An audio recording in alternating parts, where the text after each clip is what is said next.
যারা নবীও নন আলেমও নন, তাদের মানুষের ইমাম হওয়ার যোগ্যতা নাই। কথাটা যদি সহজে কেউ যাচাই করতে চান, নবী তো পাবেনই না বর্তমান দুনিয়াতে, আলেমও নয় এমন একজন মানুষকে আপনাদের মসজিদের ইমাম বানাইয়া দেখেন। যিনি আলেম না, তারে ইমাম বানাইলে নামাজ শুদ্ধ হইব না ভুল হইব? পরিষ্কার হইল যে আলেম ছাড়া ইমাম হওয়ার যোগ্য কেউ নেই। এই আলেমগণ হলেন দ্বিতীয় শ্রেণীর ইমাম, আর নবীগণ হলেন প্রথম শ্রেণীর ইমাম। আল্লাহ যে ইব্রাহিম আলাইহিস সালামকে ইমাম বানাবেন বললেন, আপনারা কি মনে করেন দ্বিতীয় শ্রেণীর ইমাম বানাবেন না প্রথম শ্রেণীর?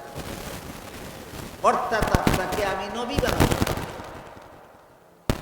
তখন ইব্রাহিম আলাইহিস সালাম আল্লাহর কাছে আবেদন করলেন, হে আল্লাহ, শুধু আমাকে নয়, আমার পরবর্তী বংশধরদেরকেও আপনি নবী বানান। জবাবে আল্লাহ বললেন,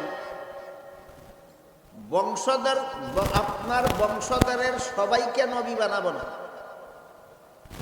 কারণ আমার নবী বানাবার একটা সামগ্রিক মূলনীতি আছে। সেটা হলো, আমি গুনাহগারদেরকে নবী বানাই না। আল্লাহ কোনো গুনাহগারকে নবী বানান না, আর যাদেরকে নবী বানান তারা জীবনে কোনোদিন গুনাহ করে না। এই যে ইব্রাহিম আলাইহিস সালামের প্রস্তাবের জবাবে আল্লাহ একটা মূলনীতি বলে দিলেন। এই মূলনীতি এক দুইজন নবীর বেলায় ব্যতিক্রম নয়, সমস্ত নবীগণের বেলায় সার্বজনীন। বেগুনাহ হওয়াটা এক দুইজন নবীর গুণ না সকল নবীর গুণ? সকল নবীর গুণ হলো বেগুনাহ হওয়া। কাজেই নবীগণের জীবনের কোনো ঘটনাকে কেউ যদি ভুল ব্যাখ্যা করে, তাহলে ভুল ব্যাখ্যার মাধ্যমে কোনো নবীকে গুনাহগার সাজাতে পারে। শুদ্ধ ব্যাখ্যার মাধ্যমে কোনো নবীর জীবনের কোনো ঘটনার দ্বারা গুনাহগার সাব্যস্ত হন না।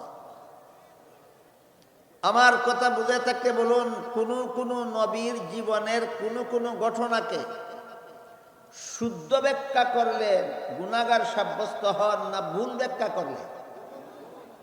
ভুল ব্যাখ্যা করে। মুসলমান সমাজে দেখা যায় প্রায় এমন কিছু লোক বা এমন কিছু দল পাওয়া যায় যারা বিভিন্ন নবীর জীবনের বিভিন্ন ঘটনাকে ভুল ব্যাখ্যা করে নবীকে গুনাহগার সাব্যস্ত করে। যে সমস্ত নবীকে এরা গুনাহগার সাব্যস্ত করে, এদের মধ্যে প্রথম নম্বরে রয়েছেন হযরত আদম আলাইহিস সালাম। যে সমস্ত নবীগণকে ভ্রান্ত ব্যাখ্যাকারীরা গুনাহগার সাব্যস্ত করে, তাদের মধ্যে প্রথম নম্বরে রয়েছেন কোন নবী? হযরত আদম আলাইহিস সালাম। আদম নবীর জীবনের কোন ঘটনাকে ভুল ব্যাখ্যা করে তারা গুনাহগার সাব্যস্ত করে? ঘটনা হলো জান্নাতে নিষিদ্ধ গাছের ফল খাওয়ার ঘটনা। আমি আশা করি মুসলমান হিসাবে আপনারা জীবনে কোনো না কোনো সময় কোনো না কোনো আলেমের মুখে শুনে থাকবেন, আল্লাহ আদম সৃষ্টি করার পর পৃথিবীতে পাঠাবার আগে কিছুদিনের জন্য জান্নাতে বসবাস করতে দিয়েছিলেন এবং বলেছিলেন, আদম, তোমার বিবি হাওয়াকে নিয়ে জান্নাতে যেখানে ইচ্ছা বসবাস করো, সব রকমের ফলমূল খাও, শুধু একটি গাছের ফল খেতে নিষেধ করেছিলেন। শেষ পর্যন্ত ইবলিসের দুকায় পড়ে আদম নিষিদ্ধ গাছের ফল খেয়েছিলেন। এই হইল ঘটনা। আজকে নূতন শুনলেন না আরো শুনেছেন? এই ঘটনাকে যারা ভুল ব্যাখ্যা করে, তারা ব্যাখ্যাটা এভাবে করে যে আল্লাহর আদেশ নিষেধ আর আদম তো লঙ্ঘন করলেন, যে এটা পরিষ্কার কথা। যেহেতু আল্লাহর আদেশ নিষেধ লঙ্ঘন করলেই গুনাহ হয়, আর আদম লঙ্ঘন করেছেন, তাই এই লঙ্ঘনের কারণে আদম গুনাহগার সাব্যস্ত হয়েছে। একটু সময়ের জন্য যদি এই ব্যাখ্যাটা মেনে নেওয়া যায়, তাহলে বলুন তো আল্লাহর যে একটা মূলনীতি কি ছিল? কোনো গুনাহগারকে নবী বানাই না, আর যাদেরকে নবী বানাই এরা জীবনে কোনোদিন গুনাহ করে না। এই ব্যাখ্যাটা মেনে নিলে আল্লাহর মূলনীতিটা ঠিক থাকে না লঙ্ঘন হয়? এটাই প্রমাণ হয়ে গেল তোমার ব্যাখ্যাটা ভুল। এতেই প্রমাণ হয়ে গেল তোমার ব্যাখ্যাটা ভুল। এই ভুল ব্যাখ্যা মুসলমান সমাজে মুসলমান থেকে উৎপত্তি হয়নি, বরং এই ভুল ব্যাখ্যার মাধ্যমে যারা আদম নবী সহ বিভিন্ন নবীকে গুনাহগার সাব্যস্ত করে, এরা এদের এই ভুল ব্যাখ্যাটা খ্রিস্টানদের কাছ থেকে আমদানি করেছে।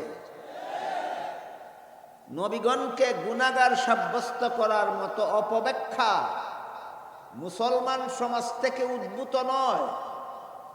নবীগণকে গুনাহগার সাজাবার মতো অপব্যাখ্যা খ্রিস্টান সমাজ থেকে আমদানিকৃত। তাই খ্রিস্টানদের সমাজ কিভাবে নবীগণকে গুনাহগার সাব্যস্ত করে তার সামান্য একটু আলোচনা শুনুন, তারপরে আপনারা শুদ্ধ ব্যাখ্যা কোনটা, যেই ব্যাখ্যা মতো আল্লাহর মূলনীতি লঙ্ঘন হয় না, সেটা শুনবেন ইনশাআল্লাহ। বাংলাদেশের স্বাধীনতার সূচনা লগ্ন থেকেই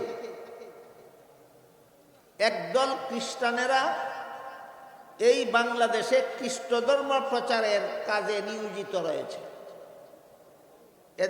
এদের সংগঠনটার নাম হলো খ্রিস্টান মিশনারি বাংলাদেশ। খ্রিস্টান মিশনারি বাংলাদেশের পক্ষ থেকে বাংলাদেশের মুসলমানদের মধ্যে খ্রিস্ট ধর্ম প্রচারণার জন্য যত বই পুস্তক পুস্তিকা তারা প্রকাশ করেছে, এর মধ্যে তাদের প্রকাশিত একটা বইয়ের নাম আছে কোরআনের আলোকে বেহেশতে যাওয়ার পথ। নামটাই এমন শব্দ যারা রেখেছে, এই শব্দগুলি দেখলে একজন সাধারণ মুসলমান কল্পনাও করতে পারবে না যে এটা কোনো খ্রিস্টানের লেখা বই। কারণ কোরআনের আলোকে কি হয় খ্রিস্টানে বুঝবে কি? মুসলমান আলেম ছাড়া। বেহেশতে যাওয়ার পথ মুসলমান আলেম ছাড়া খ্রিস্টানে কি জানবে?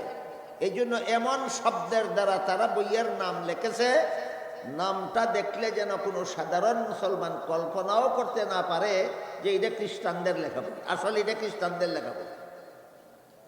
এবার বলুন তো, কোরআনের আলোকে বেহেশতে যাওয়ার পথ বইটা কোনো মুসলমান আলেমের লেখা না খ্রিস্টানদের লেখা? খ্রিস্টানদের লেখা। এই বইয়ে তারা লিখেছে প্রথম মানুষ আদম, প্রথম পাপিষ্ট।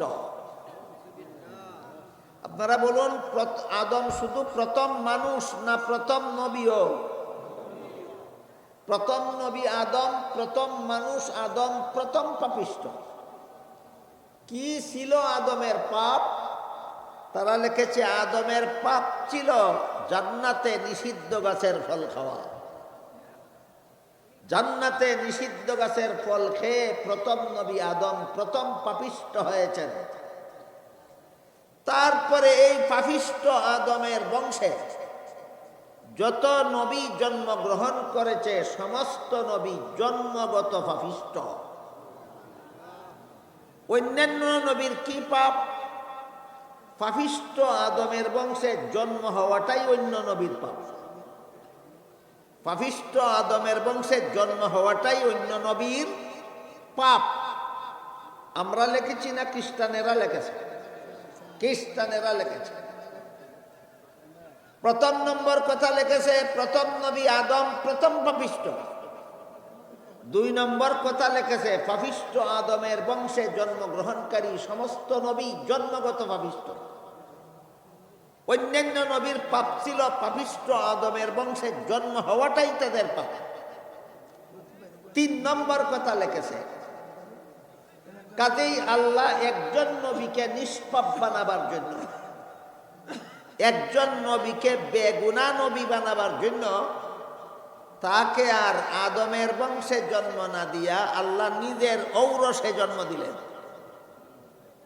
তিনি হলেন হযরত ঈসা আলাইহিস সালাম।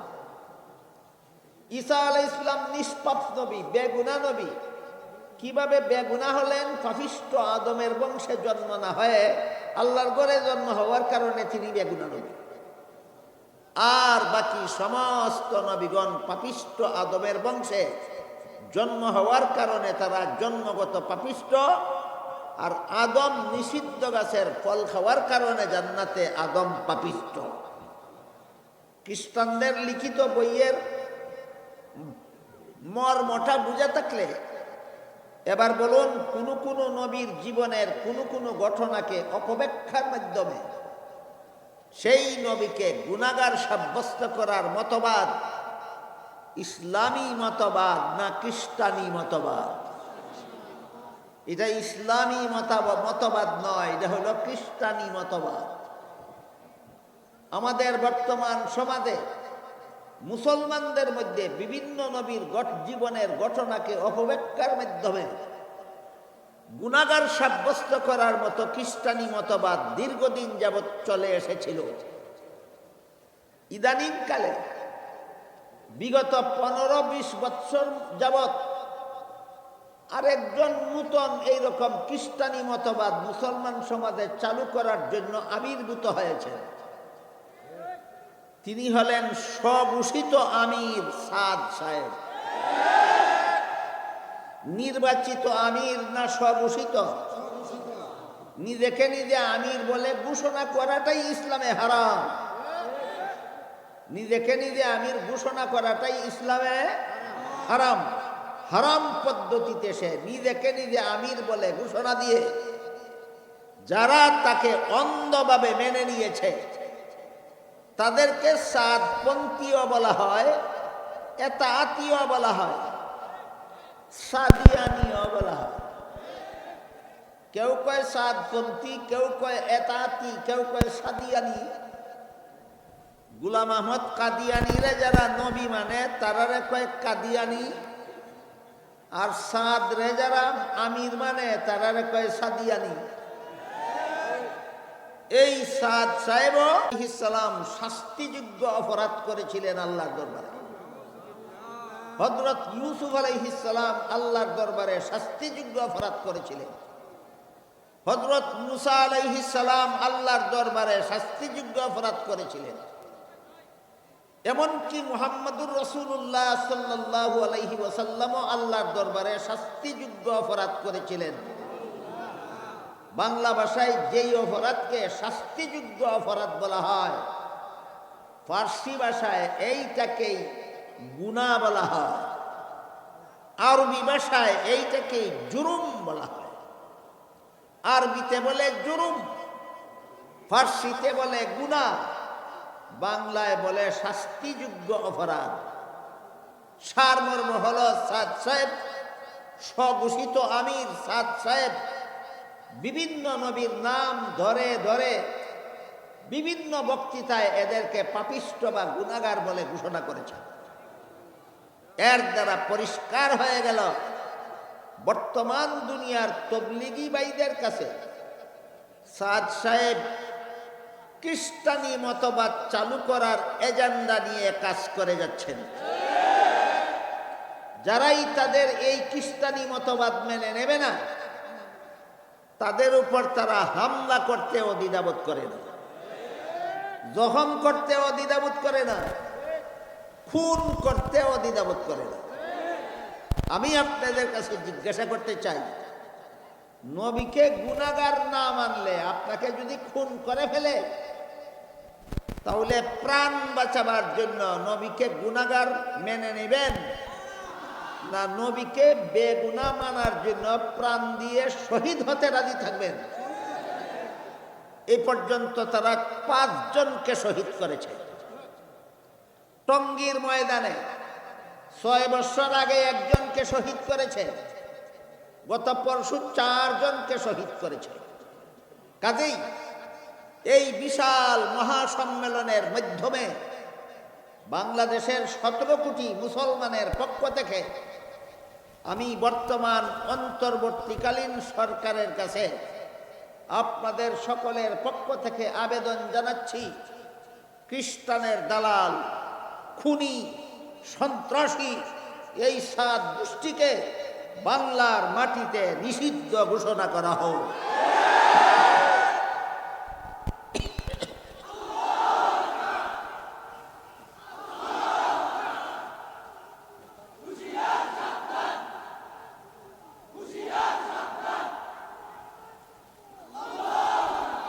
এবার আমরা বোঝার চেষ্টা করব জান্নাতে আদমের নিষিদ্ধ গাছের ফল খাওয়ার সহি ব্যাখ্যাটা কি। ভুল ব্যাখ্যা যারা করে তারা নিজেদের মস্তিষ্ক প্রসূত ব্যাখ্যা করে না খ্রিস্টানদের কাছ থেকে আমদানি করা ভুল ব্যাখ্যা করে। তাই আমরা এবার জান্নাতে আদমের নিষিদ্ধ গাছের ফল খাওয়ার সহি ব্যাখ্যাটা বুঝে নেই, যেন এই সাজ্জানি কাজ্জানিদের অপব্যাখ্যায় যেন আমাদের ঈমান নষ্ট না করে। আহলে সুন্নাত ওয়াল জামাতের সমস্ত মুফাসসিরিনে কেরাম যারা যারা তাফসীরের কিতাব লিখেছেন, বিগত প্রায় ১৫০০ বছরের ভিতরে হক্কানি উলামায়ে কেরামের যারাই তাফসীরের কিতাব লিখেছেন, সবাই আপন আপন তাফসীরের কিতাবে উল্লেখ করেছেন যে মানুষের কোনো কাজের দ্বারা সওয়াব হয় আর কোনো কাজের দ্বারা গুনাহ হয় দুনিয়ার জীবনের কোনো কাজে সওয়াব আছে, কোনো কাজে গুনাহ আছে। দুনিয়াতে আসার আগের কোনো কাজে সওয়াব নাই, গুনাহ নাই। দুনিয়ার থেকে বিদায় হওয়ার পরবর্তী কোনো কাজে সওয়াব নাই, গুনাহ নাই। উদাহরণ শুনলে বুঝবেন সহজে। বলুন তো, দুনিয়ার জীবনে মুসলমানদের জন্য 5 বেলা নামাজ পড়া ফরজ কিনা? না পড়লে গুনাহ হয় কিনা? 5 বেলার নামাজ না পড়লে গুনাহ হয়। দুনিয়াতে আসার আগে আপনারা 5 বেলা নামাজ পড়তেন, গুনাহগার হইছেন কেন? ওই জীবনের সাথে গুনাহ কোনো সম্পর্ক নেই। আপনাদের পূর্বপুরুষের যারাই দুনিয়ার থেকে বিদায় হয়ে কবরে চলে গেছেন, তারাও কি 5 বেলা নামাজ পড়েন? গুনাহ হয় কেন? এরা এই দুনিয়াতে নাই, আরেক জগতে চলে গেছেন। প্রমাণ হলো মানুষের কোনো কাজের দ্বারা গুনাহ হয় অথবা সওয়াব হয় শুধু দুনিয়ার জীবনে। দুনিয়াতে আসার আগের জীবনের কোনো কাজে সওয়াব গুনাহ নাই। দুনিয়ার জীবন শেষ হওয়ার পরের জীবনের সাথেও কোনো সওয়াব গুনাহ সম্পর্ক নাই। এবার বলুন, আদম নিষিদ্ধ গাছের ফল খেয়েছিলেন দুনিয়ার জীবনে না দুনিয়াতে আসার আগের জীবনে? এর সাথে সওয়াবেরও কোনো সম্পর্ক নাই, এর সাথে গুনাহরও কোনো সম্পর্ক নাই। এবার বলুন, এই ব্যাখ্যাটা মেনে নিলে আল্লাহর মূলনীতিটা মনে আছে, লা ইয়ানালু আহদিজ যালিমিন, গুনাহগারদেরকে আমি নবী বানাই না। এই ব্যাখ্যাটা মেনে নিলে মূলনীতিটা লঙ্ঘন হয় না ঠিক থাকে? প্রমাণ হলো এটা শুদ্ধ ব্যাখ্যা। কি প্রমাণ হলো? এটা শুদ্ধ ব্যাখ্যা। কাজেই নবীগণের জীবনের কোনো না কোনো ঘটনাকে ভুল ব্যাখ্যা করে যারা নবীগণকে গুনাহগার সাব্যস্ত করে, এদেরকে আবার খুব বড় গলায় মুসলমানদেরকে ঐক্যবদ্ধ হওয়ার দাওয়াত দিতে শুরু করে। আসুন আমরা সব মুসলমান ঐক্যবদ্ধ হয়ে যাব। দাওয়াতের সাথে কোরআনের আয়াত দ্বারা দলিল দেয়। কি আয়াত? আয়াতটা হলো সূরা আলে ইমরানের 103 নম্বর আয়াত। সেখানে আল্লাহ বলেছেন, ওয়াতাসিমু বিহাবলিল্লাহি জামিআন ওয়া লা তাফাররাকু। এর অর্থ হলো, হে মুমিন মুসলমানেরা, তোমরা আল্লাহর দ্বীন পালনের মাধ্যমে ঐক্যবদ্ধ হও। এমনি ঐক্যবদ্ধ হও আল্লাহ বলেছেন না, আল্লাহর দ্বীন পালনের মাধ্যমে। আল্লাহর দ্বীন পালনের মাধ্যমে ঐক্যবদ্ধ। হাদিসে জিবরিল নামে একটা প্রসিদ্ধ হাদিস আছে। সেই হাদিসে আল্লাহর রাসূল বলে দিয়েছেন তিন প্রকার এলিমের নাম মুসলমানের দিন। কত প্রকার এলিমের নাম? তিন প্রকার এলিমের নাম মুসলমানের দিন। এর মধ্যে প্রথম প্রকার এলেম হইল ইলমে আকাইদ, আকীদা বিশ্বাসগত এলিম। আকীদা বিশ্বাসের সিদ্ধান্ত হলো নবীগণ বেগুনাহ। ইসলামী আকীদা বিশ্বাসের চূড়ান্ত সিদ্ধান্ত নবীগণ বেগুনাহ। এটা মেনে মুসলমান ঐক্যবদ্ধ হও। তোমরা যারা নবীগণকে বেগুনাহ মানো না, তোমাদের মুখে ঐক্যবদ্ধ হওয়ার দাওয়াত শোভা পায় না। হায়া লজ্জা থাকলে যারা নবীগণকে গুনাহগার সাব্যস্ত করে, সাহাবায়ে কেরামের সমালোচনাকে যারা হালাল মনে করে, হায়া লজ্জা থাকলে মুসলমানদেরকে ঐক্যের কথা বলতো না। এক হাদিসে রাসূল করিম সাল্লাল্লাহু আলাইহি ওয়াসাল্লাম বলেন, ইযা রাআইতুমুল্লাযীনা ইয়াসুব্বুনা আসহাবী ফাল্লাহি আলা শাররিকুম। এর অর্থ হলো, হে আমার উম্মত মুসলমানেরা, তোমরা যখন ওই সমস্ত লোকদের দেখতে পাবে যারা আমার সাহাবাদের সমালোচনা করে, তাদেরকে বলে দিও আমার সাহাবা সমালোচকদের উপর আল্লাহর লানত। সাহাবা সমালোচকদের উপর আল্লাহর লানত। এই জন্য ইলমে আকাইদের দুইটা সিদ্ধান্তের কথা বলছি আপনাদেরকে। ইলমে আকাইদের একটা সিদ্ধান্ত হলো সমস্ত নবীগণ আজীবন বেগুনাহ। দ্বিতীয় সিদ্ধান্ত হলো সাহাবায়ে কেরামের জীবনের অতীতে যত গুনাহ খাতা করেছিলেন, শেষ পর্যন্ত পুরাপুরি সংশোধন হয়ে যথাযথভাবে তওবা করেছিলেন। সেই তওবার উপর আল্লাহ সন্তুষ্ট হয়। সূরা হুজুরাতের ৩ নম্বর আয়াতে আল্লাহ বলে দিয়েছেন, লাহুম মাগফিরাতুন, আমার নবীর সাহাবাগণের জীবনের সমস্ত ভুল ত্রুটি গুনাহ খাতা মাফ করে দিল। হাদিস শরীফে আল্লাহর রাসূল বলে দিয়েছেন, আত-তাইবু মিনাজ যামবি কামাল্লা যামবা লাহু। তওবার কারণে যাদের গুনাহ মাফ হয়ে যায়, তারা আবারও বেগুনাহ হয়ে যায়। তাই সমস্ত সাহাবাগণ দুনিয়ার থেকে বেগুনাহ হয়ে বিদায় হয়েছে। যার দরবারে গুনাহ ছিল, যার দরবারে ভুল ছিল, কার দরবারে? আল্লাহর দরবারে। তিনি বলেন মাফ করে দিলাম। যার দরবারে গুনাহ ছিল, তিনি সন্তুষ্ট হয়ে বলেন মাফ করে দিলাম। যার দরবারে গুনাহ ছিল, তিনি সন্তুষ্ট হয়ে বলেন মাফ করেছিলাম। এরপরে আবার সমালোচনা করার অধিকার কোনো মানুষের বাবারও না। এই জন্য ইলমে আকাইদের দ্বিতীয় সিদ্ধান্ত হলো সাহাবায়ে কেরামের সমালোচনা করা হারাম। তাই যারা নবীগণকে গুনাহগার বলে অপপ্রচার করে, যারা সাহাবায়ে কেরামের সমালোচনা করে বেড়ায়, এদের মুখে ঐক্যের দাওয়াত হাস্যকর। এদের মুখে ঐক্যের দাওয়াত হাস্যকর। আল্লাহ বলেননি তোমরা নবীগণকে গুনাহগার সাব্যস্ত করে ঐক্যবদ্ধ হও। আল্লাহ বলেননি তোমরা সাহাবায়ে কেরামের সমালোচনা করে ঐক্যবদ্ধ হও। আল্লাহ বলেছেন আল্লাহর দ্বীন পালনের মাধ্যমে ঐক্যবদ্ধ হও। আর হাদিস শরীফে আল্লাহর রাসূল শিক্ষা দিয়েছেন, নবীগণকে বেগুনাহ মেনে ঐক্যবদ্ধ হও, সাহাবায়ে কেরামের সমালোচনা হারাম জেনে ঐক্যবদ্ধ হও। সুতরাং মুসলমানদের ঐক্যবদ্ধ হওয়ার ঠিকানা হলো ইসলামের বিশুদ্ধ আকীদা বিশ্বাস অন্তরে পোষণ করো। ঐক্যবদ্ধ হওয়ার প্ল্যাটফর্ম হলো এটা। যদি সত্যই ঐক্য চাও, নবীগণকে বেগুনাহ বিশ্বাস করো। সত্যই যদি কোনো মুসলমান ঐক্য চায়, সে যেন সাহাবায়ে কেরামের সমালোচনাকে হারাম মনে করে। এই গেল নবী রাসূল সম্পর্কে এক দলের চূড়ান্ত বাড়াবাড়ি। যারা বাড়াবাড়ি করে নবীগণের জীবনের বিভিন্ন ঘটনাকে অপব্যাখ্যা করে তাদেরকে গুনাহগার সাব্যস্ত করে। আরেক দল আছে, এরা বাড়াবাড়ি নয়, সারাসারি আছে। সারাসারি কি? এরা নবী এবং ওলিগণের অতিভক্ত। কি ভক্ত? অতিভক্ত। অতিভক্তির তাড়নায় তারা বলে নবী মানুষ না, নবী মানুষ না। আল্লাহ কোরআনে বলেন নবী মানুষ।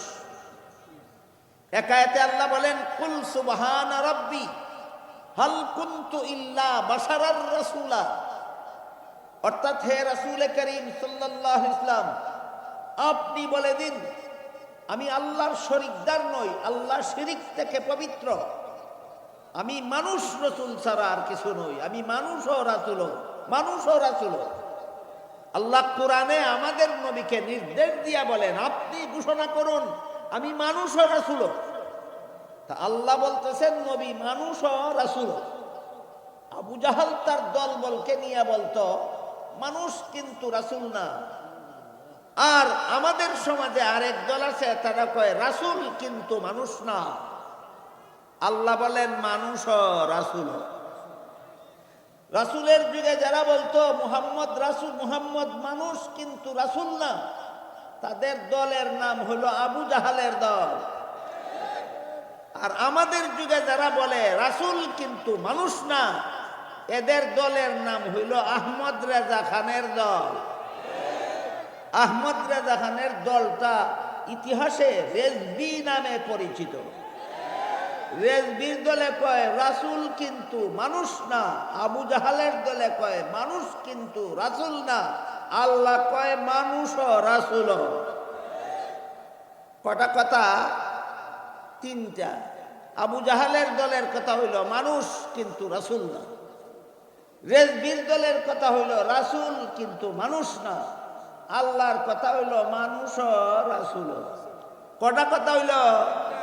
কোনটা মানবেন? আল্লাহর কথা।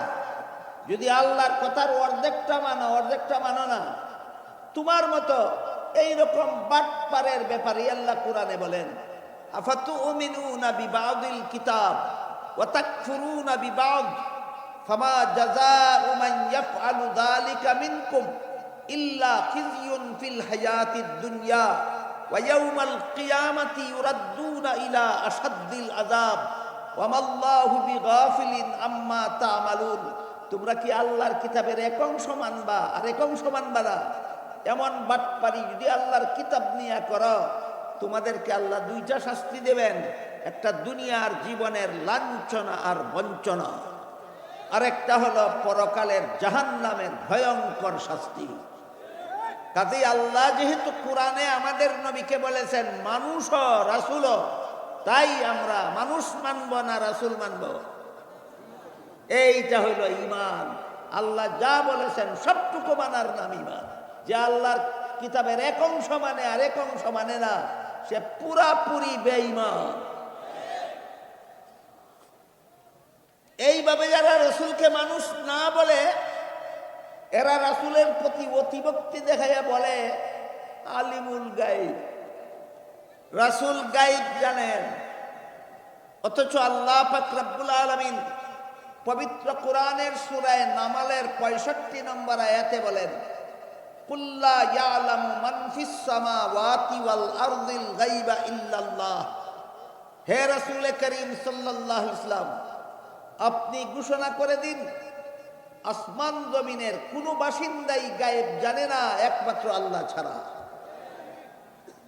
এই জন্য ইমাম আবু হানিফা রহমাতুল্লাহি আলাইহির লিখিত কিতাব আল ফিকহুল আকবার এর ব্যাখ্যা গ্রন্থ শরহুল ফিকহিল আকবরে আল্লামা মুল্লা আলী আল কারি রহমাতুল্লাহি আলাইহি লেখেন ওয়া যাকারাল হানাফিয়্যাতু তাসরিহান লিত-তাকফীর বিইতিকাদি আন্না আন-নাবিয়্য সাল্লাল্লাহু আলাইহি ওয়াসাল্লাম ইয়ালামুল গায়ব লিমুআরাদাতি কওলিহি তাআলা কুল্লা ইয়ালামু মান ফিস সামাওয়াতি ওয়াল আরদিল গায়বা ইল্লাল্লাহ।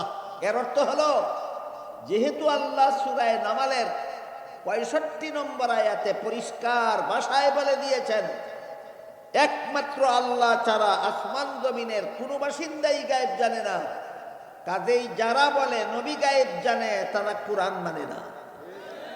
যারা কোরআন মানে না তারা ঈমানদার নয়, বেঈমান। বেঈমানের আবার সুন্নি কি আর ওয়াহাবি কি? সুন্নি তো একদল মুসলমানের নাম, ওয়াহাবি তো আরেক দল মুসলমানের নাম। তুই তো বেটা মুসলমানই না, তোর আবার সুন্নি কি আর ওয়াহাবি কি? তাহলে নবীগণের বেলায় বাড়াবাড়িও আছে আমাদের সমাজে, সারাসারিও আছে। আহলে সুন্নাত ওয়াল জামাতের মুসলমান বাড়াবাড়িতেও নাই, সারাসারিতেও নাই। আহলে সুন্নাত ওয়াল জামাতের মুসলমানের কাছে নবীগণের বেলায় যে কোনো বেলায় বাড়াবাড়িও নাই, সারাসারিও নাই। তাহলে নবীগণ সম্পর্কে মধ্যপন্থার আকীদা বিশ্বাস কোনটা? নবীগণ সম্পর্কে মধ্যপন্থার আকীদা বিশ্বাস হলো আহলে সুন্নাত ওয়াল জামাতের আকাইদের কিতাবে লেখা আছে, আন-নবিয়্যু ইনসানুন বাআসাহুল্লাহু ইলা ইবাদিহি লিতাবলীগিল আহকাম। নবী ওই সমস্ত মানুষকে বলা হয় যারা আল্লাহর পক্ষ থেকে মনোনীত হন। নিজে চেষ্টা কইরা কেউ নবী হইতে পারে না, নিজে ইবাদত বন্দেগী কইরা কেউ নবী হইতে পারে না। সারা জীবন ভর যত নেক আমল করো না কেন নবী হইতে পারবে না। নবী আল্লাহ যাকে ইচ্ছা তাকে বানাবে। ওলি হইতে পারে মানুষ নিজের চেষ্টায়, নবী নিজের চেষ্টায় হতে পারে না। নবী হয় আল্লাহর, একমাত্র আল্লাহর ইচ্ছা। নবী হওয়া আর ওলি হওয়ার ব্যবস্থার মধ্যে বেশ কম আছে কিনা? নবী নিজের চেষ্টায় হয় না আল্লাহর ইচ্ছায় হয়? আর ওলি হতে পারে মানুষ নিজের চেষ্টায়। আমাদের সমাজে ওলি নিয়েও বাড়াবাড়ি সারাসারি আছে, যেমন ভাবে নবী নিয়ে বাড়াবাড়ি সারাসারি আছে, ওলি নিয়েও বাড়াবাড়ি সারাসারি আছে। এবং আমার দেশের অসংখ্য অগণিত অশিক্ষিত অল্প শিক্ষিত মুসলমান অনেক ভণ্ডদেরকে ওলি মনে করে নিজের ঈমান বরবাদ করে ফেলে। এই জন্য আমি আনুষঙ্গিকভাবে ওলিদের একটা ডেফিনেশন, ওলিদের একটা পরিপূর্ণ সংজ্ঞা আপনাদের সামনে তুলে ধরতে চাই, যেটাকে ইস্কাল রূপে গ্রহণ করলে সারা দুনিয়ার মধ্যে কোন মানুষটা আল্লাহর ওলি আর কোনটা ওলি না নিজেই বিচার করতে পারবে। বলেন, ওলি কি দুর্বুদ্ধ কোনো জিনিস না চিনার মতো ব্যবস্থা আছে? চিনার মতো ব্যবস্থা আছে। তাহলে কেমনে চিনবো আমরা একটা মানুষ যে ওলি? 5টা কাজের দ্বারা কোনো মানুষ ধারাবাহিকভাবে 5টা কাজের দ্বারা কোনো মানুষ আল্লাহর ওলি হয়। এলোমেলু না ধারাবাহিক? কত কাজ? 5 কাজ। একটা কম হইলে ওলি হইতে পারতো না, যাই কিছু হোক। ওলি হওয়ার প্রথম কাজ হলো সকল প্রকার গুনার অভ্যাস ছেড়ে দেওয়া।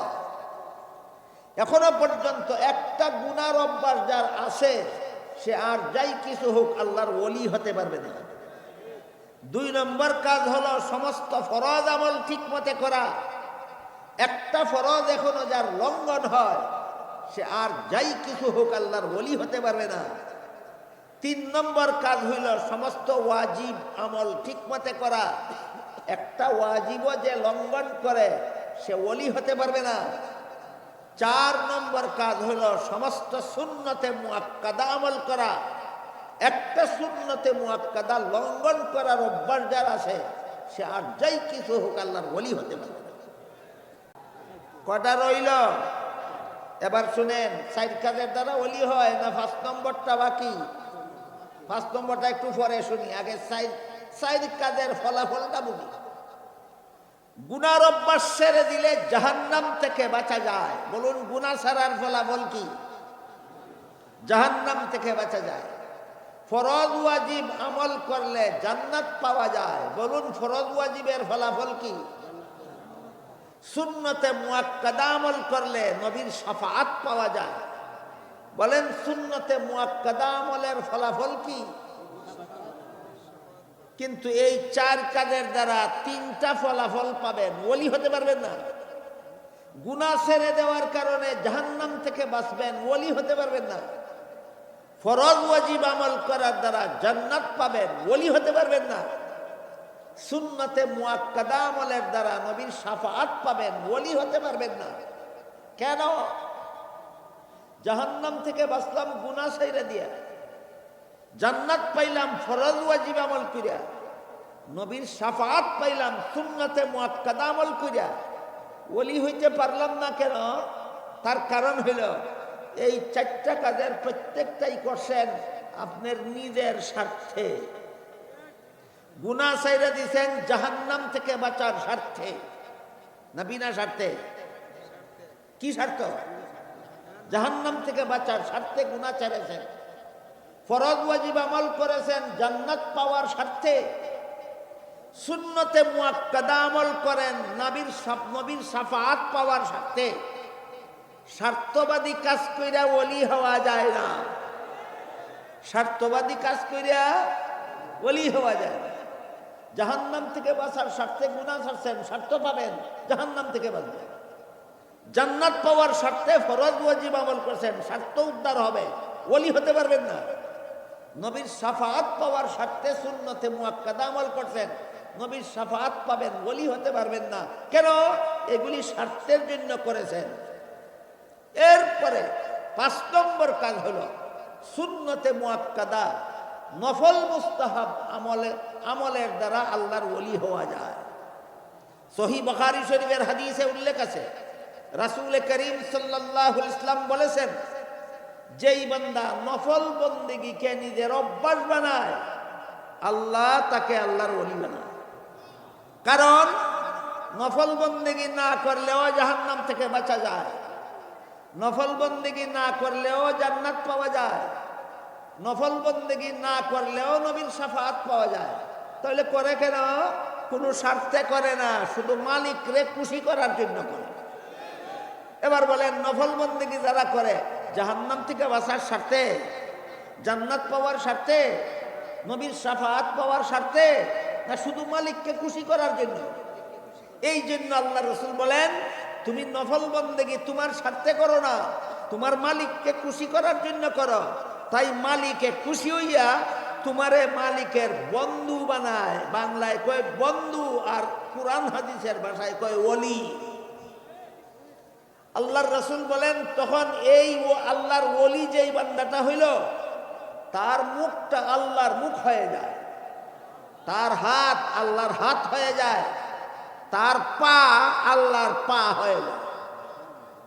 তাহলে 5 কাজ না কইরা নি ওলি হওয়া যায় না, কইরা। এবার বলেন, কত কাজ করলে নবী হওয়া যায়? নবী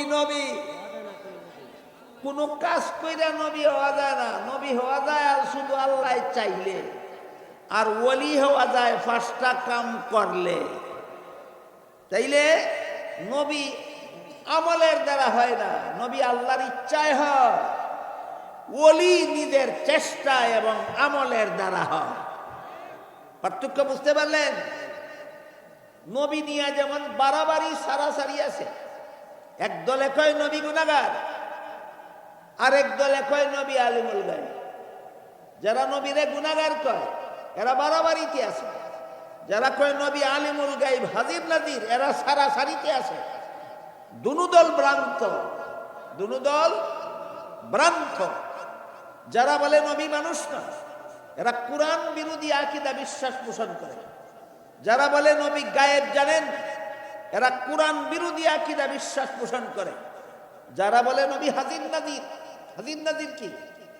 সর্বত্র বিরাজমান, সর্বদর্শী, সবখানে আছেন, সবকিছু দেখেন। এই বাংলায় এর অর্থ হাজির নাজিরের অর্থ হইল সবখানে আছেন, সবকিছু দেখেন। এটা নবীর গুণ না, এটা আল্লাহর গুণ। সবখানে থাকা, সবকিছু দেখা নবীর গুণ না, আল্লাহর গুণ। আল্লাহর গুণ। আল্লাহ পাক রব্বুল আলামিন পবিত্র কোরআনের বহু আয়াতে বারবার বলেছেন। কি বলেছেন? সবগুলি বলার মতো সময়ও আমার হাতে নাই, শোনার মতো সময়ও আপনাদের হাতে নাই। শুধু সর্বশেষে আল্লাহ যেই কথাটা বলেছেন সেটা বলি শুনুন। আল্লাহ শেষ পর্যন্ত এক আয়াতে বলেন, ওয়ামা কুন্না গাইবিন, আমি কোথাও অনুপস্থিত নই। কোথাও অনুপস্থিত নই। এবার বুঝে শুনে বলুন, যিনি কোথাও অনুপস্থিত নন, উপস্থিত কোথায়? সর্বত্র। উপস্থিত কোথায়? সর্বত্র। সাথে সাথে মনে রাখতে হবে, আল্লাহ যে কোরআনের বিভিন্ন আয়াতে নিজেকে সর্বত্র হাজির নাজির বলে ঘোষণা করেছেন, হ্যাঁ করেছেন, আল্লাহ নিজে হাজির নাজির সর্বত্র। এটা সত্তাগত ভাবে নয়, গুণগত ভাবে। আল্লাহর বিরাজ হওয়ার অবস্থা দুইটা, একটা হলো গুণগত ভাবে বিরাজমান, আর একটা হলো সত্তাগত ভাবে বিরাজমান। আল্লাহ গুণগত ভাবে জগতের সর্বত্র বিরাজমান, এই অর্থে আল্লাহকে হাজির নাজির বলা হয়। সত্তাগত ভাবে আল্লাহ বিরাজমান হওয়ার জন্য কোনো স্থানের দরকারই হয় না। যেমন ধরেন, আসমান জমিন চন্দ্র সূর্য গ্রহ নক্ষত্র, পাহাড় পর্বত নদী নালা আরশ কুরসি লৌহ কলম, এই সমস্ত স্থান বলতে যা কিছু বোঝায়, এইগুলি সৃষ্টি করার আগে কি আল্লাহ ছিলেন? দেখি আপনাদের ঈমান কি বলে। যখন কোন স্থান ছিল না তখন কি আল্লাহ ছিলেন? কি প্রমাণ হইল? আল্লাহ স্থানে থাকেন না। আল্লাহ থাকার কোন স্থানের দরকার হয় না। যেমন ভাবে স্থান সৃষ্টি করার আগে আল্লাহ স্থান ছাড়াই ছিলেন, তেমনি ভাবে স্থান সৃষ্টি করার পরেও আল্লাহর সত্তা স্থান ছাড়াই বিদ্যমান। তাইলে আল্লাহ সর্বত্র বিরাজমান সত্তাগত ভাবে না গুণগত ভাবে? এই কথাটা মনে রাখতে হবে। কুরআন হাদিসের যেখানে যেখানেই আল্লাহকে আসমানে বলা হয়েছে, আল্লাহকে জমিনে বলা হয়েছে, আল্লাহকে আরশে বলা হয়েছে, আল্লাহকে পাতালে বলা হয়েছে, আল্লাহকে সর্বত্র বিরাজমান বলা হয়েছে, সত্তাগত ভাবে নয়, গুণগত ভাবে। সত্তাগত ভাবে আল্লাহ জগৎ সৃষ্টির আগেও কোনো স্থানে অবস্থান করতেন না। সত্তাগত ভাবে আল্লাহ জগৎ সৃষ্টির পরেও কোনো স্থানে অবস্থান করেন না। তাহলে আল্লাহ সর্বত্র বিরাজমান সত্তাগত ভাবে না গুণগত ভাবে? এই কথাটা ভুলে গেলে হবে না। আল্লাহ গুণগত ভাবে সর্বত্র বিরাজমান, এই অর্থে আল্লাহ হাজির নাজির, এই অর্থে আল্লাহ হাজির নাজির। যারা বলে নবী মানুষ না, যারা বলে নবী গায়েব জানেন, তারা নবীর একয়া দিন না, কারা কয়া দিন না দিন। এবার দেখুন তো আল্লাহ নবীর ব্যাপার, এই ব্যাপারে নবীকে কি বলেন কোরআনে? বহু আয়াত, এক দুইটা আয়াত শুনাই। আল্লাহ কোরআনের এক আয়াতে বলেন, ওমা কুনতা লাদাইহিম ইজ আজমাউ আমরাহুম ওয়া হুম ইয়ামকুরুন। হে মুহাম্মদুর রাসূলুল্লাহ সাল্লাল্লাহু আলাইহি ওয়াসাল্লাম, ইউসুফ আলাইহিস সালামের বড় 10 ভাই, তাকে কুয়ায় নিক্ষেপ করার জন্য বসে যে সলা পরামর্শ করেছিল, আপনি যদি হাজির নাজির হতেন, সেইখানে আপনি হাজির নাজির থাকতেন, ঘটনা নিজেই জানতেন। আপনি হাজির নাজির না, এই জন্য আপনার কাছে কুরআন নাজিল করে আমি ঘটনা জানিয়ে দিলাম। এখানে আল্লাহ নবীকে হাজির নাজির বলেছেন না হাজির নাজির না? হাজির নাজির। অন্য আয়াতে বলেন, ওয়ামা কুনতা লাদাইহিম ইয ইউলকুনা আকলামাহুম আইয়ুহুম ইয়াকফুলু মারইয়াম ওয়ামা কুনতা লাদাইহিম ইয ইয়াখতাসিমুন। মরিয়ম আলাইহিস সালাম, ঈসা আলাইহিস সালামের মা মরিয়ম যখন জন্মগ্রহণ করেছিলেন, তখন মরিয়মের অভিভাবক সাব্যস্ত করার জন্য সমাজের লোকেরা একটা লটারি দিয়েছিল। লটারির ঘটনা বর্ণনা করে আল্লাহ বলেন, আপনি যদি হাজির নাজির হতেন, সেখানে আপনি নিজেই উপস্থিত থাকতেন, নিজেই ঘটনা দেখতেন। যেহেতু আপনি হাজির নাজির না, এই জন্য লটারির ঘটনা আমি কোরআনের আয়াত নাজিল করে আপনাকে জানিয়ে দিলাম। এ সমস্ত আয়াত যাদের বুঝার মতো যোগ্যতা নাই, তাদের জন্য বলছি। হাজির নাজিরের অর্থ তো সর্বত্র বিরাজমান, সবসময় সবখানে আছেন। আল্লাহ সবসময় সবখানে গুণগত ভাবে আসেন কিনা? এই জন্য দুনিয়ার কোনো ব্যাককলেও কোনোদিন কয় না আল্লাহ আজকে নেত্রকোনা এসেছেন, আগামীকাল ময়মনসিংহ যাবেন, পরের দিন যাবেন সিলেট, তারপরের দিন আল্লাহ যাবেন ঢাকা, তারপরের দিন আল্লাহ যাবেন সৌদি আরব, তারপরের দিন আল্লাহ যাবেন লন্ডন, তারপরের দিন আল্লাহ যাবেন আমেরিকা, তারপরে আরেক দিন আল্লাহ বাংলাদেশে আসবেন। কোনো ব্যাক কলেও কোনোদিন কয় না। কেন কয় না? তার ইমানে কয় সব সময় সবখানে আছেন, আসবেন কোথায় আর যাবেন কোথায়। সুতরাং হাজির নাজিরের আসা যাওয়া না, হাজির নাজিরের, এই জন্য আল্লাহ যেহেতু হাজির নাজির, তাই আল্লাহর আসা যাওয়া নাই, সব সময় সবখানে আছেন, আসবেন কোথায় যাবেন কোথায়। এবার দেখুন মুহাম্মদুর রাসূলুল্লাহর আসা যাওয়া আছে কিনা আমরা একটু দেখি।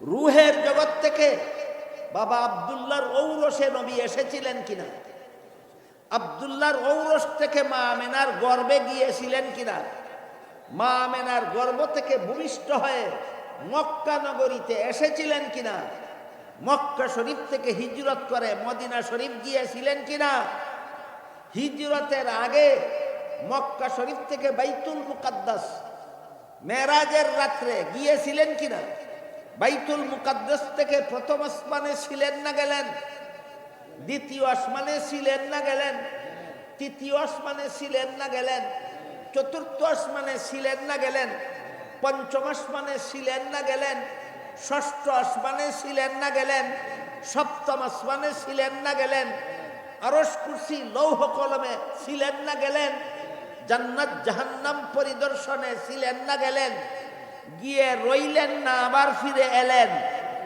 হাজির নাজির গেল কিভাবে, আইলো কিভাবে? এই ব্যাককলের ব্যাককল।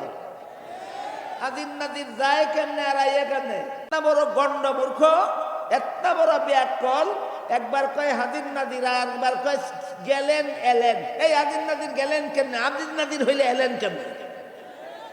এটা তো আর কোরআন বুঝার মতো কঠিন কথা না, এটা একেবারে সহজ কথা। এরপরে একদিন নবী দুনিয়ার থেকে বিদায় হয়ে রওজা শরীফের ভিতরে গেলেন কিনা, আরেকদিন কিয়ামতের সময় রওজা শরীফ থেকে বের হয়ে হাসরের মাঠে আসবেন কিনা, হাসরের মাঠ থেকে পুলসিরাত পার হয়ে জান্নাতে যাবেন কিনা। হাজির নাজির হয়ে থাকলে রওজা শরীফে গেলেন কিভাবে, হাজির নাজির হয়ে থাকলে হাসরের মাঠে আসবেন কিভাবে, হাজির নাজির হয়ে থাকলে জান্নাতে যাবেন কিভাবে। ব্যাক করলে হাজির নাজিরও বুঝে না, আসা যাওয়াও বুঝে না। এই জন্য নবীকে মানুষ না বলা যেমন কুফরি মতবাদ, নবীকে আলিমুল গায়েব বলা তেমনি ভাবে কুফরি মতবাদ, নবীকে হাজির নাজির বলা তেমনি ভাবে কুফরি মতবাদ। কাজেই ইমানের নামে, ইসলামের নামে যারা কুফরি মতবাদ পোষণ করে, ইমানের নামে, ইসলামের নামে যারা নবীগণকে গুনাহগার বলে অপপ্রচার করে, খ্রিস্টানি মতবাদ প্রচার করে, মুসলমান হওয়ার দাবিদার হয়ে যারা সাহাবায়ে কেরামের সমালোচনাকে হালাল মনে করে, এদের হায়া লজ্জা থাকলে মুসলমানদেরকে ঐক্যের দাওয়াত দিত না। কারণ আল্লাহ কোরআনে ঐক্যের দাওয়াত দিয়েছেন ঠিকানা বলে দিয়ে, বলেছেন আল্লাহর দিন পালনের মাধ্যমে ঐক্যবদ্ধ হও। নবীগণকে গুনাহগার মনে করা আল্লাহর দিন নয়, সাহাবায়ে কেরামের সমালোচনাকে হালাল মনে করা আল্লাহর দিন নয়, নবীকে আলিমুল গায়েব বিশ্বাস করা আল্লাহর দিন নয়, নবীকে মানুষ নয় মনে করা আল্লাহর দিন নয়, নবীকে হাজির নাজির মনে করা আল্লাহর দিন নয়, গোলাম আহমদ কাদ্দানীকে নবী বিশ্বাস করা আল্লাহর দিন নয়। এগুলি কুফরি মতবাদ। কুফরি মতবাদ পালন করে মুসলমান ঐক্যবদ্ধ হও। আল্লাহ কোরআনে বলেননি, বলেছেন ইসলামী মতবাদ পোষণ করার মাধ্যমে মুসলমান ঐক্যবদ্ধ হও। তাহলে ঐক্যবদ্ধ হওয়ার দাওয়াত আল্লাহ কোরআনেও দিয়েছেন, প্ল্যাটফর্ম বলে দেননি না, বলে দিয়েছেন। আল্লাহ কোরআনে যে আয়াতে ঐক্যবদ্ধ হওয়ার নির্দেশ দিয়েছেন, সেই আয়াতে আগে প্ল্যাটফর্ম বলে দিয়েছেন। আল্লাহর দিন পালনের মাধ্যমে ঐক্যবদ্ধ হও, বদ্দিনী আকীদা বিশ্বাসের মাধ্যমে কোন মুসলমান ঐক্যবদ্ধ হতে পারে না। তাহলে আল্লাহ আমাদেরকে বদ্দিনদের মতবাদ গ্রহণ করে ঐক্যবদ্ধ হতে বলেছেন না আল্লাহর সহি দিন পালনের মাধ্যমে? তাই আল্লাহ আপনাদের আমাদের সবাইকে আল্লাহর সহি দিন পালনের মাধ্যমে ঐক্যবদ্ধ হওয়ার, ঐক্যবদ্ধ থাকার সৌভাগ্য দান করুন। সবাই বলুন আমিন। সুবহান রাব্বিকা রাব্বিল ইজ্জাতি আম্মা ইয়াসিফুন ওয়া সালামুন আলাল মুরসালিন ওয়ালহামদুলিল্লাহি রাব্বিল আলামিন।